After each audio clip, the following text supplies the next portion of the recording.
Louvado seja Deus. Estes despretensiosos comentários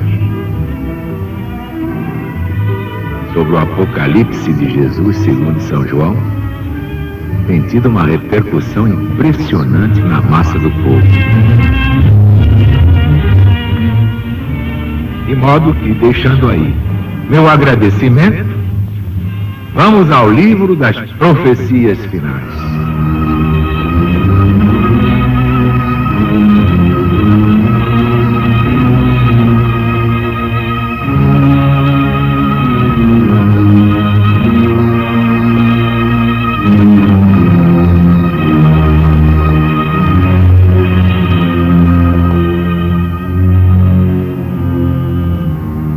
Me deram uma cana semelhante a uma vara, e me foi dito: levanta-te e mede o templo de Deus, e o altar, e os que nele fazem suas orações.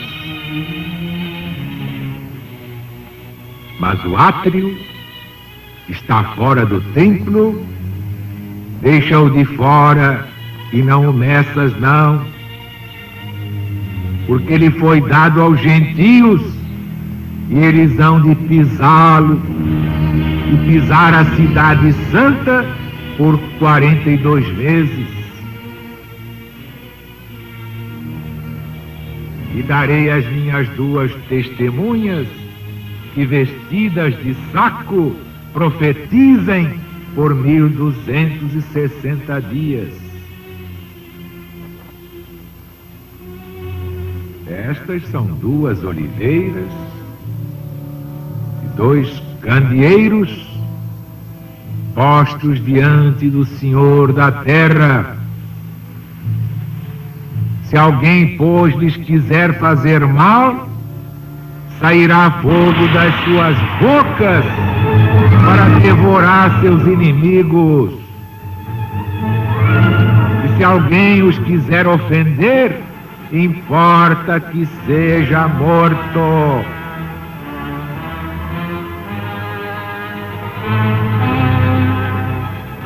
Eles têm poder de fechar o céu para que não chova pelo tempo que durar a sua profecia.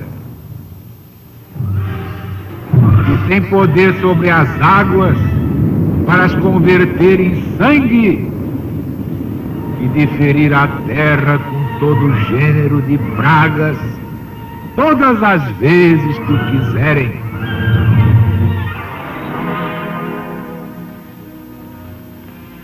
Depois que eles tiverem acabado de dar o seu testemunho, uma besta que sobe do abismo para a guerra contra eles, e os vencerá e os matará. Seus corpos ficarão estirados na praça da grande cidade, que se chama espiritualmente Sodoma e Egito, onde também seu Senhor foi crucificado. E todos os das tribos e povos e línguas e nações verão os corpos das duas testemunhas estirados por 3 dias e meio, e não permitirão que os seus corpos sejam postos em sepulcros. E os habitantes do mundo se alegrarão sobre eles e farão festas, e mandarão presentes uns aos outros, porque esses 2 profetas tinham atormentado os que habitam sobre a terra. Mas depois de 3 dias e meio, o Espírito de vida entrou neles da parte de Deus, e eles se levantaram sobre os seus pés, e daqueles que os viram se apoderou um grande pavor. e ouviram uma grande voz do céu que lhes dizia: subi para cá! E subiram ao céu numa nuvem, e os inimigos deles os viram subir. E naquela hora sobreveio um grande terremoto, e caiu a 10ª parte da cidade.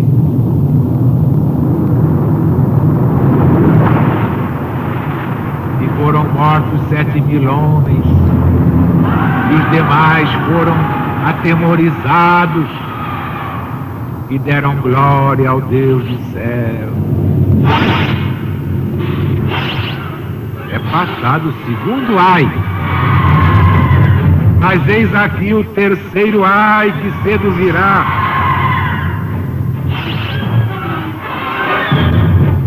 O 7º anjo tocou a sua trombeta, e se ouviram no céu grandes vozes que diziam: o reino da terra passou a ser de nosso Deus e do Cristo, e ele reinará pelos séculos dos séculos. Amém.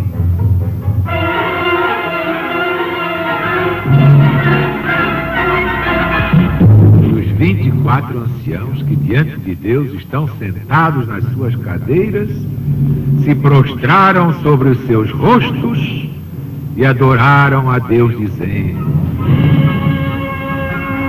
graças te damos, Senhor Deus Todo-Poderoso, que és e que eras e hás de vir, por haveres recebido o teu grande poder e entrado no teu reino. E as nações se irritaram, mas chegou a hora da tua ira e o tempo de serem julgados os mortos, e de dar o galardão aos profetas teus servos, e aos santos, e aos que temem o teu nome, e aos pequenos e aos grandes. Chegou a hora de exterminar os que corromperam o mundo.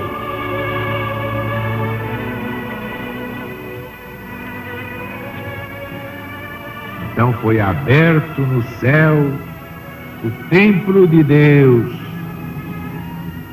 e apareceu a arca do seu testamento no seu templo, e sobrevieram relâmpagos e vozes, e um terremoto, e uma grande chuva de pedras sobre o mundo.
Meus irmãos,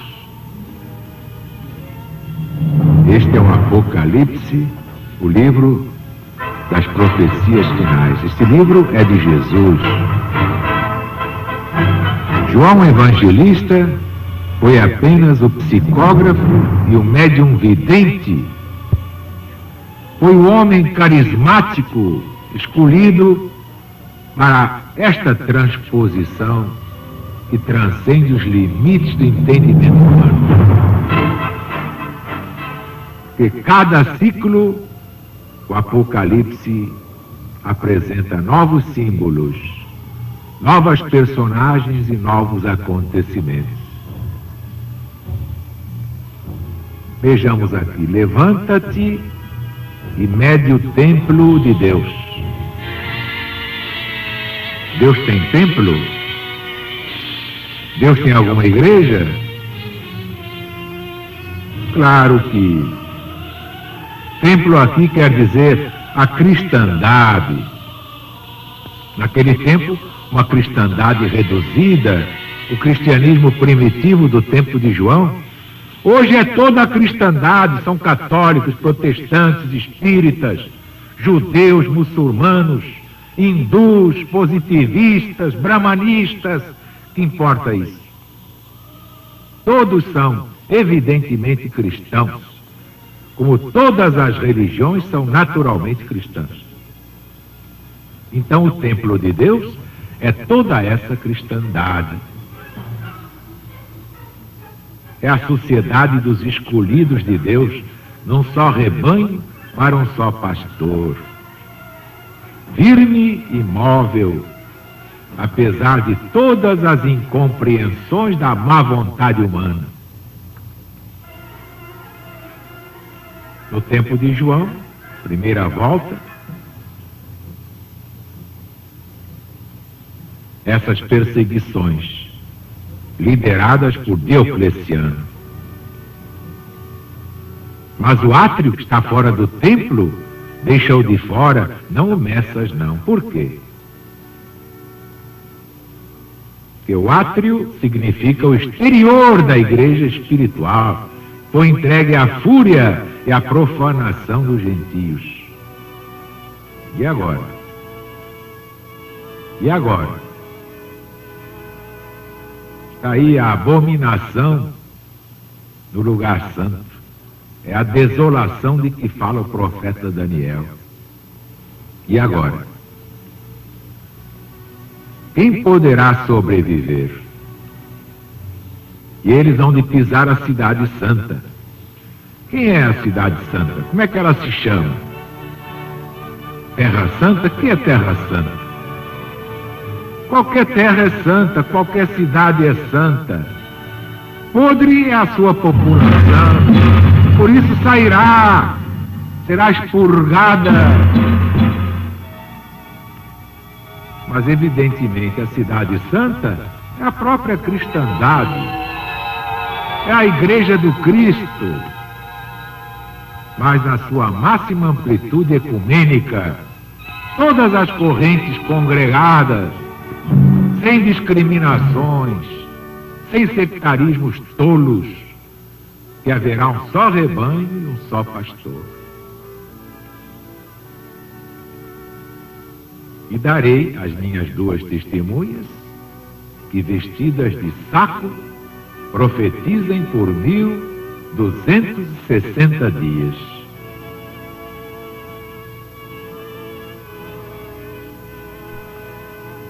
A cidade santa pisada por 42 meses. São 3 anos e meio, significados também pelo número de 1260 dias, vem a dar esses 42 meses, como vemos no versículo 3, claro, dando 30 dias a cada mês, segundo o antigo modo de contar. Ora, 3 anos e meio durou a perseguição de Diocleciano contra os cristãos. Isso vem de 23 de fevereiro de 303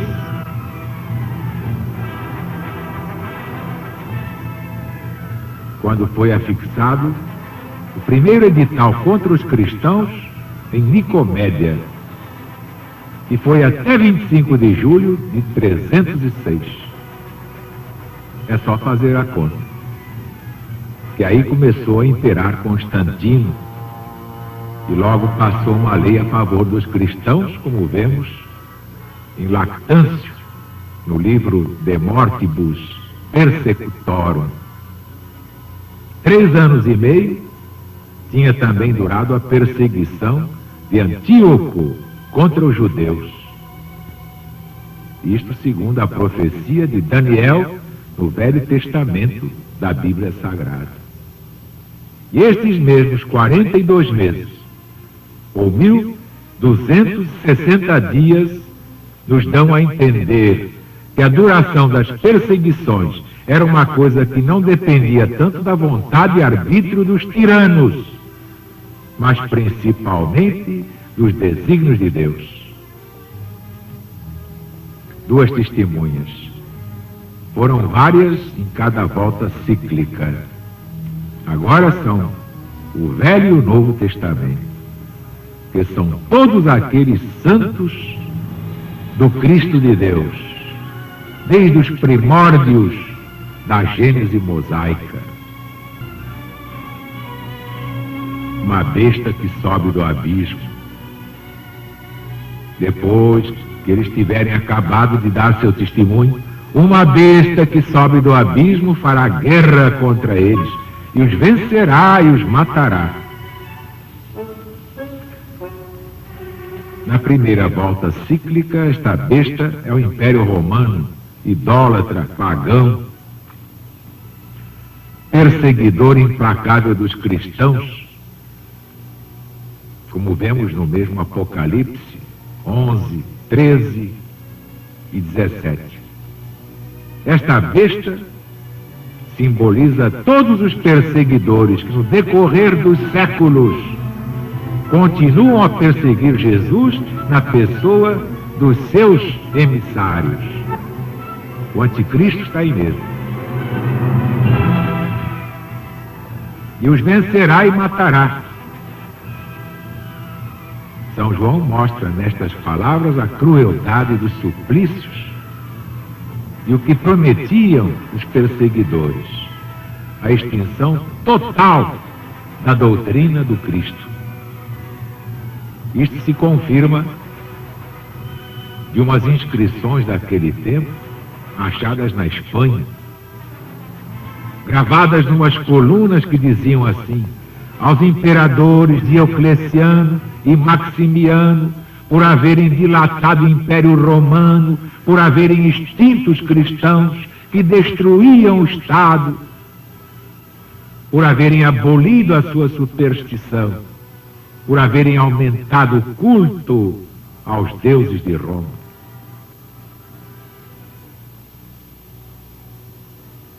E ali adiante, e os seus corpos ficarão estirados na praça da grande cidade, que se chama espiritualmente Sodoma e Egito, onde também o Senhor deles, dos 2 profetas, foi crucificado.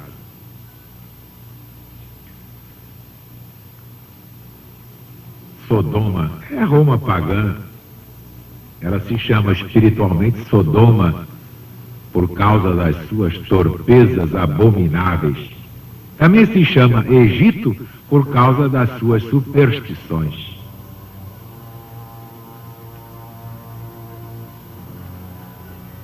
Agora, aplicamos este texto às grandes cidades modernas, onde campeiam todos os crimes e se ostentam todas as devassidões. Hoje é chique ser devasso, quanto mais cretino, melhor. E a mulher também, quanto mais sem vergonha, melhor. Mas não para Deus. Aí a casa cai e vai haver muita lágrima de sangue. Sodoma e Egito, onde também o Senhor deles foi crucificado, tomando a grande cidade na significação de Roma,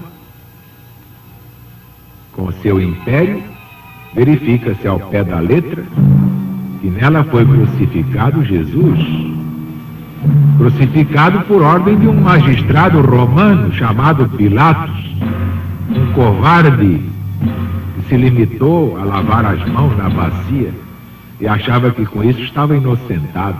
Está rolando até hoje aí, apanhando. Ele, Herodes e outros palhaços daquele tempo. Verificamos também que essa mesma Roma que tinha crucificado Jesus em pessoa, o crucifica até hoje nos seus discípulos. Mas é o desespero de Satanás, sabendo que lhe resta pouco tempo. E não permitirão que os seus corpos sejam sepultados. Esta impiedade, esta desumanidade, é particularmente notada nas perseguições de Diocleciano, como entre outras mostram as obras dos mártires, as memórias, as atas. E ouviram uma grande voz do céu que lhes dizia: subi para cá. Esta é a grande vitória da igreja cristã. É a grande vitória do rebanho único, da cristandade do Cristo. Isto veio através de Constantino, e aí começou a virar tudo. E agora? Isso foi na primeira volta cíclica. E agora? E naquela hora sobreveio um grande terremoto. Por esse terremoto, designa São João, o abalo, a inquietação de todo o Império Romano pelas guerras que então se levantavam entre os imperadores Maximiano, Maxêncio, Galério, Constantino, Maximino, Severo. Terremoto começou aí. Eles não se entendiam mais.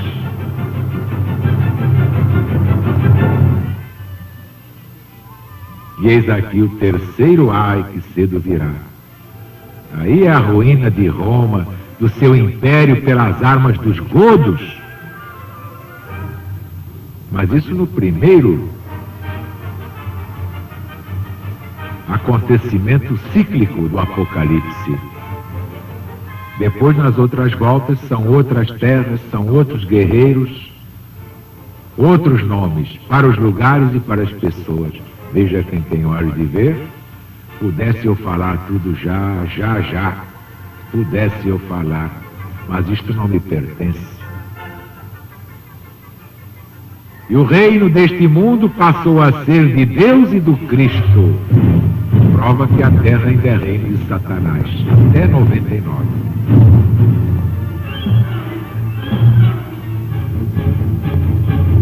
Mas também depois, pois é,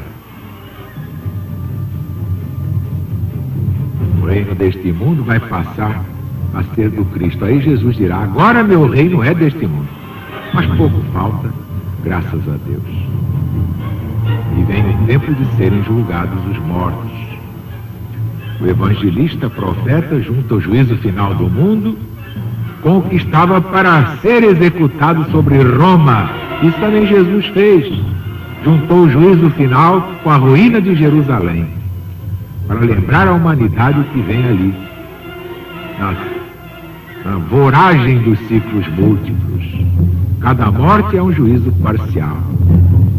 É a lei universal da reencarnação.